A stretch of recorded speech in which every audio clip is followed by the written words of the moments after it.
What's up, family? Back with another dope episode of Who's Hot exclusive. We got a dope artist from London. Yo, we traveled the seas.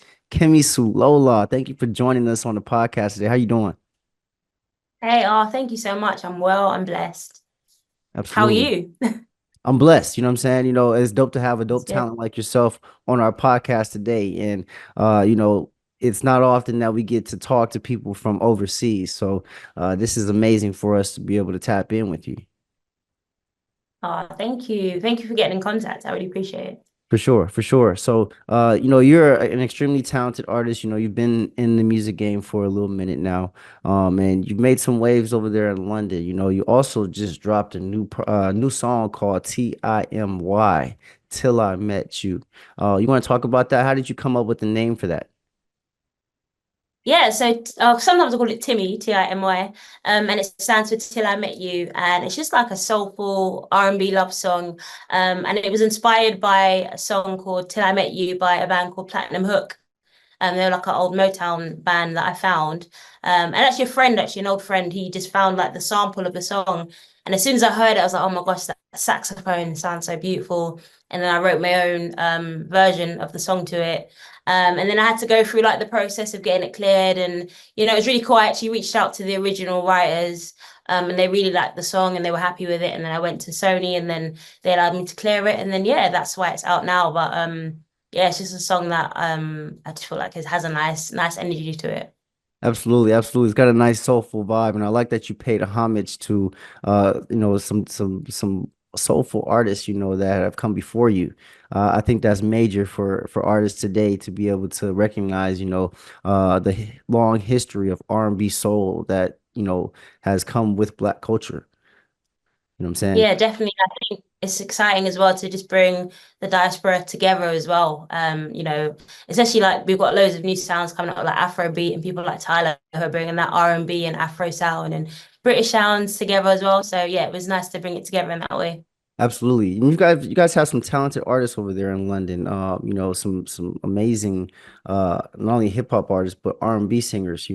How did you get your start into music? Oh, making me go back to memory lane.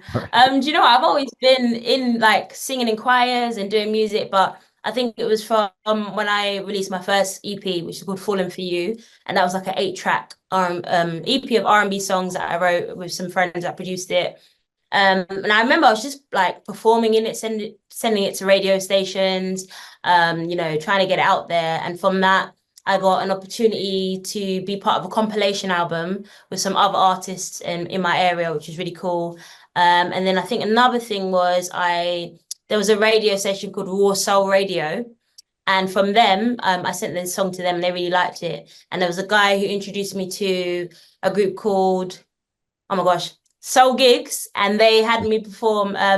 I supported PJ Morton at one of his shows, so Okay. it kind of like spiraled how like one opportunity in one song kind of led me to one thing and another thing, and yeah, I suppose that's just how the music industry works. One door can open another door.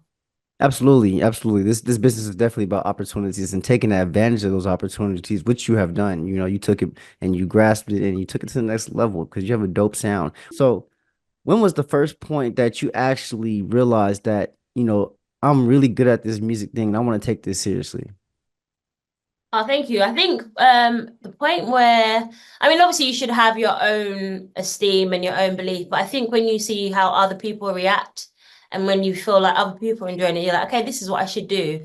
But also just me within myself enjoying it as well and feeling just that free expression when I was singing and performing and listening to some of the songs that I grew up around and the music that I loved, Yeah. how that inspired me to create music.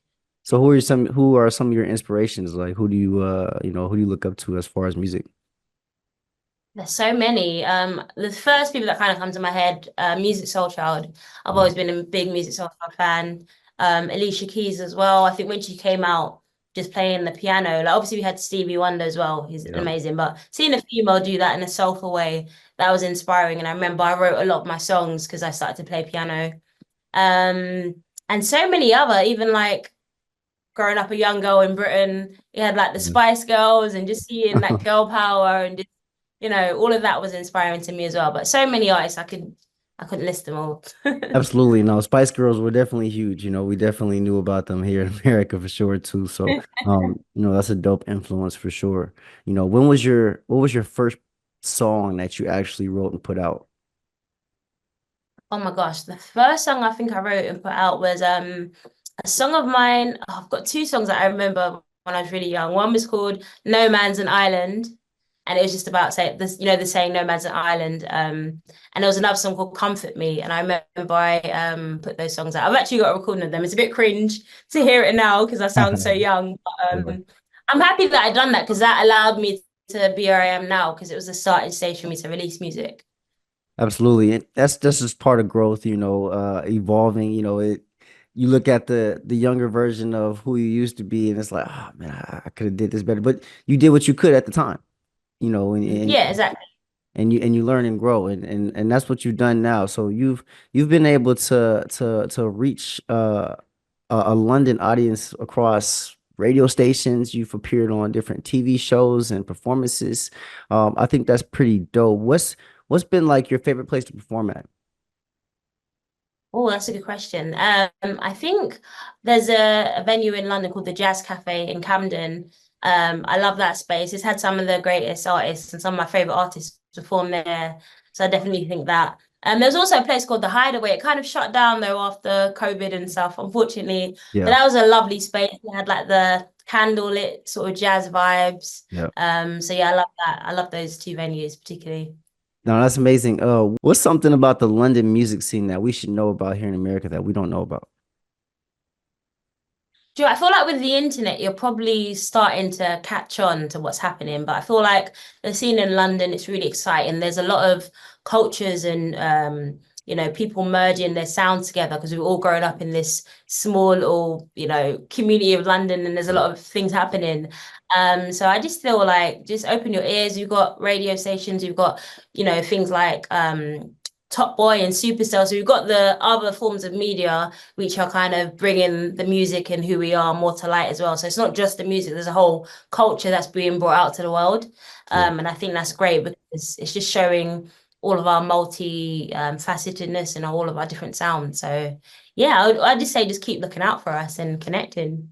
Yeah, for sure, for sure. I think even with um the growing of social media is being able to reach America with like artists like yourself. And, we see shows like Top Boy and, obviously we're familiar with artists like Ella May and whatnot. So it's dope that it's actually reaching across seas and you're actually connecting with different people. I mean, connecting with myself here in Los Angeles. Yeah. So that's amazing. What part of the music process do you enjoy the most?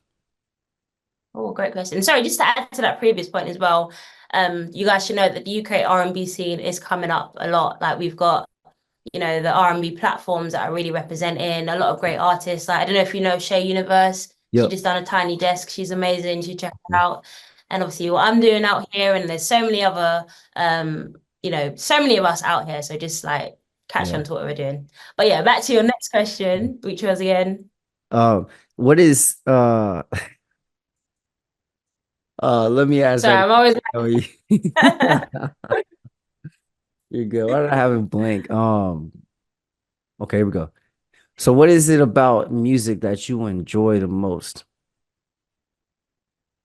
That's amazing. An amazing question. There's so many elements of music that I love. I think performing is the thing that I love the most, actually. Like, given that I'm in the mic is working well and everything's, set Mhm. up, I think that's the best. Because obviously recording is great, but I Yeah, think when you're recording, you're being a bit more particular about what it is because you really want to say things a certain way. But when right. you're performing, it's just like you're just living in that moment. And whether you sing a note this way or you sing it that way, it's just how it is for that time. Yeah, So I think performing is quite special.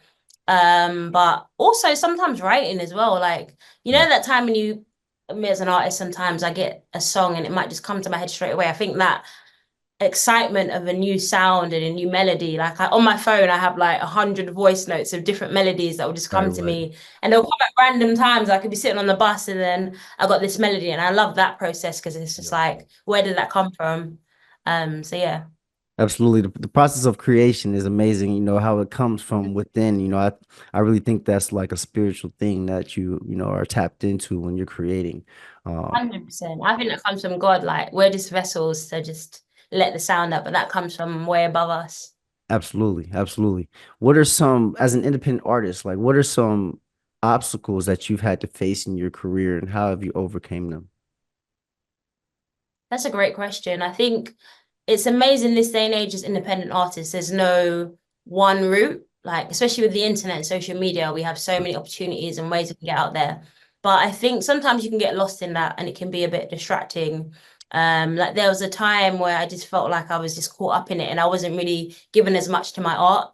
Yeah. So now the way I've been dealing with that is just trying to be more organized and put in time to be like, okay, I'm gonna spend this amount of time on social media, then I'm gonna go off and do some writing for like an hour, and then I'm gonna do some vocal lessons, and I'm gonna listen to this song to get inspiration. It's just really being a bit more intentional because you can easily get caught up in it all.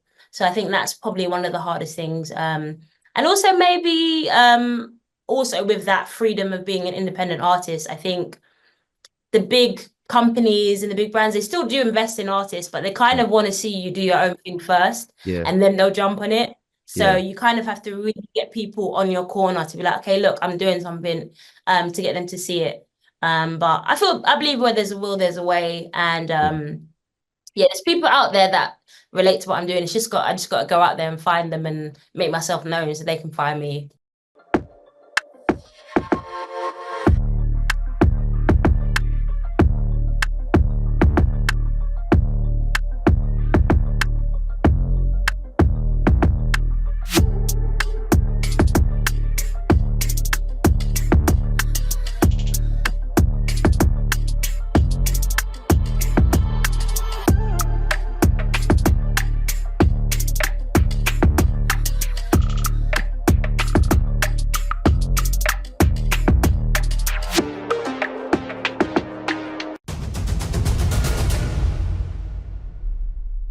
For sure, for sure. I think this day and age, being able to promote your own music and create your own music it's I wouldn't say easier, but it's much easier to be an independent artist than ever Mm. before. I mean, it comes with so many different, like you said, obstacles, and things that you have to learn, but you grow and evolve a lot more than you would on a major label because you're the one that's doing all the work.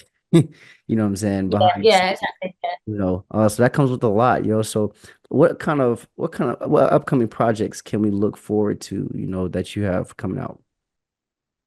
Yeah, so there was a song that I made. I was actually part of a mini documentary called The Art of Self with a lady called Renita. So she just done like a little mini series on myself and two other artists Yeah. talking about our creative process. And there was a song that I was kind of talking about then called Dancing on My Own. And the song is just about being free and doing your own thing. So that's going to come out soon.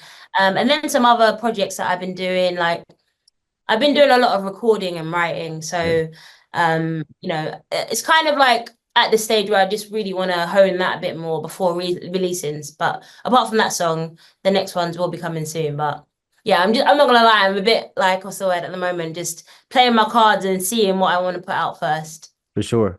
It's been a little minute since you dropped your last EP. Do you plan on dropping Mm. a full-length project anytime soon? Yeah, I would love to do that. I think that when you drop EPs, especially me, I like concept things. I like to really tell a story. Yeah. So I think EPs allow you to do that. And there's a project actually that I've had for a while. I've mentioned it before. It's called Room Free, and that was about a time in my life where it was quite a.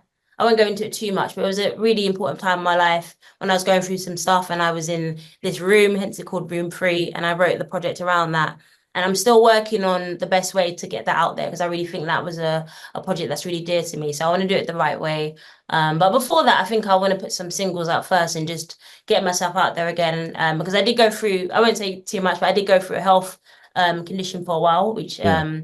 kind of did hold me back a bit. But now that I'm better in a better space, I want to put those singles out again. And then once those are out, then I can, really share the project, which I think will make everything make sense. Absolutely, absolutely. And we definitely look forward to hearing it. I think it's important for you to be in the right space, and kudos to you for overcoming your your health illness there, you know what I'm saying, and getting back healthy and getting back to being able to release your music, the way that you want to, as you're growing in your career, where do you see yourself being in about 5 years? Oh, that's amazing. I just see myself really all over the world being able to tour and having my music on bigger platforms. So, there's the world of sync, which is like getting your music on TV and adverts and movies, and that's really where I want to go. But being able to collaborate with some of my inspirations and people that I've looked up to.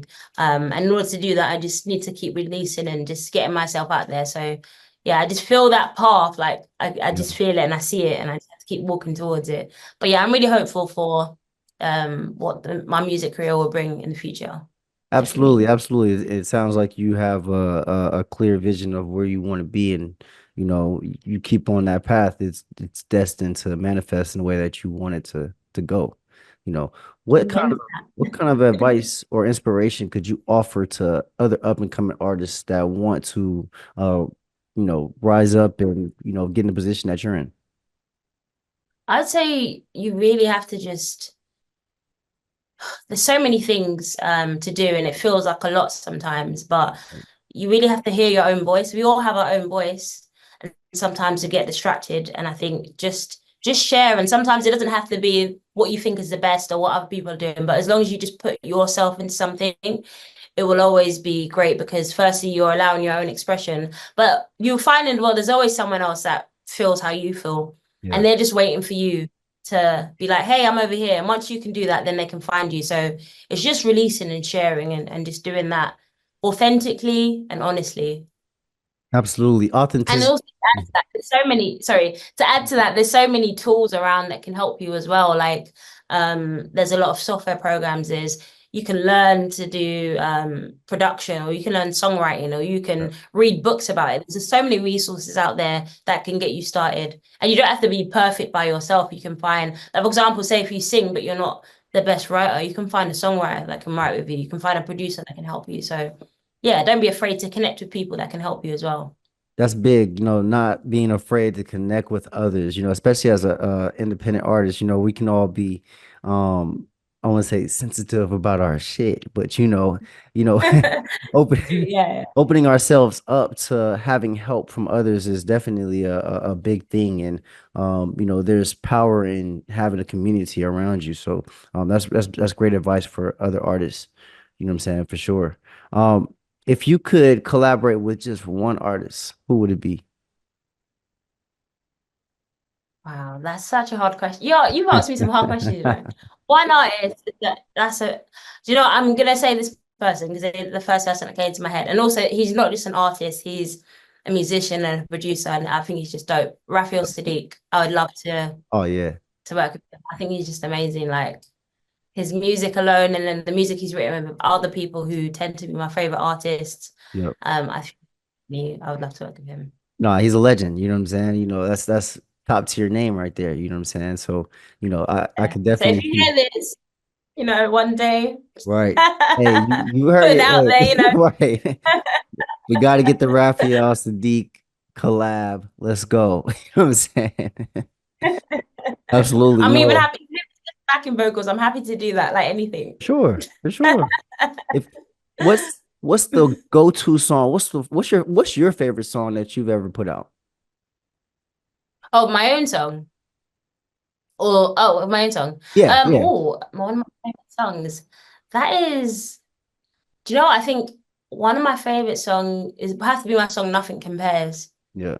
Because it was really like a lot of my songs have been from my own experience, but that one I remember when I wrote it and it was really like there's times when you just really just feel how you write completely. Right. So, and I wrote like I remember it kind of pretty much straight away because I really felt it. So that's one of my favorite ones, I think, because whenever I sing it, I just get in my feelings. No doubt. Can you take us through like your process of writing a song? Like, how do you get into the mode and how do you actually start, actually saying, okay, this is the words, this is what I'm gonna put out. Yeah, so there's different ways. So there's those spontaneous moments where literally, as I said, it's not from me, it must be from God because a Right. melody would just come out of the blue. Like I'll just be sitting there and I'll be like, da, da, da, da, da, da, da, da, da. And I'm like, oh, what's that? And then Yeah. I just have to record the melody. And then once I go home or wherever I am, then I'll start to try and make meaning. Well, first I'll put feeling. I'm very much a feeling person first. I'll be like, okay, that melody, what feeling did it give me? Okay, it was a happy melody. All right, Yeah. so it's got to be a happy song. All right, what happiness is coming to me at the moment? Is it going to be a love song? Is it going to be about nature? Is it going to be about my family or I don't know, something I ate? I don't know, whatever it's going to be. Then I pick the theme, and then from the theme, then I start putting the lyrics in. Yeah. And then I've written the song, and then I'll probably go to a producer, Yeah. and then we'll try and feed the music around that melody and around those words. Yeah. Or there's other ways. Sometimes a producer will send me a ready-made track. And then again, I'll go with the feeling. I'm like, okay, how does the beat make me feel? Okay, it's a bit of a sad song. Yeah. So what am I saying? Is it going to be a sad song where I'm sad all the time, or is it a song where I'm sad but I'm a bit hopeful? And then once I get that direction, then I'll write to that. And then now that I have my own studio space, I'll start to try and record a demo for it and then send it to producer and we'll go back and forth and, maybe edit it and tailor it. So yeah, those are the two main ways. But I think I'm definitely feeling and melody driven first before the words. Absolutely. A true creator, you know what I'm saying? Spitting out the words and being able to hear it back and putting it together. That's really a process. And that's amazing that you're able to, really grab hold of that and grab hold of your emotions and portray it in an authentic way for your listeners to be able to, resonate with it. Do you ever see yourself Yeah. performing in America? Oh my gosh, I would love to. I've never actually been to America. I recently went to the Bahamas Okay. and I had a transfer flight in Orlando for like 4 hours, but I couldn't go out. So I was like, I Yeah. kind of went to America, All if you think it right. that way.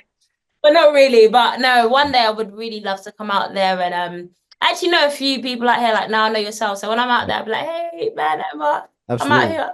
Absolutely. Absolutely. But I would love to perform out there. I think that's a lot of my favorite artists and inspirations come from America. I feel like, there's so much talent there. Like the world looks up to you guys. We still do have so much respect for the artistry there. So it would be great to bring a part of myself over there. No, for sure. There's definitely a lot of talent out here in America for sure. But I mean, obviously we're connected worldwide and there's so much talent out there worldwide as well that's not being on like the big scale, you know what I'm saying, just yet. So it's dope to find the gems, you know what I'm saying, like yourself, that's putting out some dope music. Where can we find you and where can we actually listen to your music? Yeah, so I'm Kemi Sulola on everything. So that's Instagram, my Facebook, YouTube, all of that stuff. But I've got my own website, and I would love for you guys you can subscribe to my website because I have a mailing list so I can keep you up to date. I can show you some behind the scenes stuff that I do and how my day to day is and all of that good stuff and send you like links first. So that's the best way. But yeah, if you love what I'm doing, if you love soul music, you want to support just follow and support that because I think yeah, that's what's really needed to take it further. Hey, we gotta. There's always a need for soul music because it touches our soul for sure. We need that feel good music, and that's what you're providing. Yeah. And, fans tap in. Kemi's is a dope artist, dope voice, and I guarantee you, you know what I'm saying, you'll hear more from her and some other London artists. So thank you for joining us on the show today, Kemi. Oh, thank you so much. I really appreciate the time. Absolutely. That's Who's Hot exclusive, and that's the end of our episode, man. Y'all tap in. Though they say that quitting's for the weak, born for this, so